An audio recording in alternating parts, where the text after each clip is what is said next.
હાલમાં ગુજરાત પોલીસ ગુજરાતને ઉડતા ગુજરાત બનાવવાને રોકવા માટે કટિબદ્ધ બની છે, ત્યારે દેવભૂમિ દ્વારકા પોલીસ દ્વારા ગાંજાનું વાવેતર ઝડપી પાડવામાં સફળતા મેળવી છે। જિલ્લાના ભાણવડ પંથકમાં ગાંજાના વાવેતર પર એસઓજીના દરોડા પાડવામાં આવ્યા હતા, જ્યાં સઈ દેવળિયા ગામે ખેતરમાં ગાંજાનું વાવેતર ઝડપી પડાયું છે। પોલીસ દ્વારા ડ્રોન કેમેરા દ્વારા ગાંજાનું વાવેતર પકડી પડાયું છે। ધનજી ગાજરોતર અને હિતેશ ગોહિલ બે શખ્સોએ ખેતીની આડમાં ગાંજાનું વાવેતર કર્યું હતું, જ્યાં ગાંજાના 17 જેટલા છોડ એસઓજી પોલીસે કબજે કર્યા હતા। ગાંજાના વેચાણ કરવાના ઈરાદે શખ્સે ગાંજાનું વાવેતર કર્યું હતું। એસઓજીએ 9 કિલો અને 90,000નો મુદ્દામાલ જપ્ત કર્યો છે અને બે શખ્સની અટકાયત કરી વધુ તપાસ હાથ ધરી છે।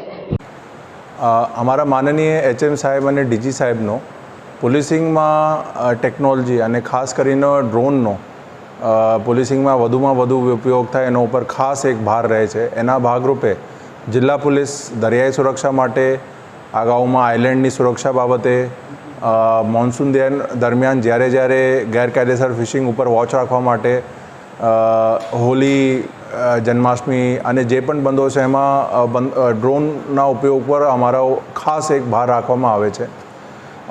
નશા વિરોધી જે અમારા જિલ્લાનો ખાસ એક અભિગમ છે જિલ્લા પોલીસનો, એના ભાગરૂપે અમારી જિલ્લાની એસઓજીને એક બાતમી મળી હતી કે ભાનવડ તાલુકાના એક સઈ દેવરિયા ગામમાં ગાંજાની ગેરકાયદેસર ખેતી થતી હતી।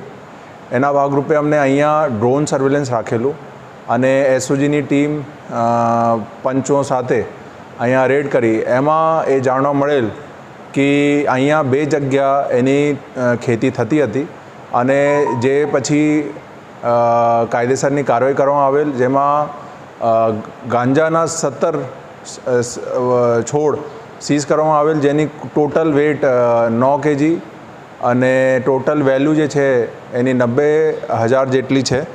એમાં પછી બે આરોપી વિરુદ્ધ ધનજીભાઈ અને હિતેશભાઈ વિરુદ્ધ ભાનવડ પોસ્ટેમાં કાયદેસરની કાર્યવાહી કરવામાં આવેલ છે અને હાલ જે આગળની કાર્યવાહી ચાલુ છે।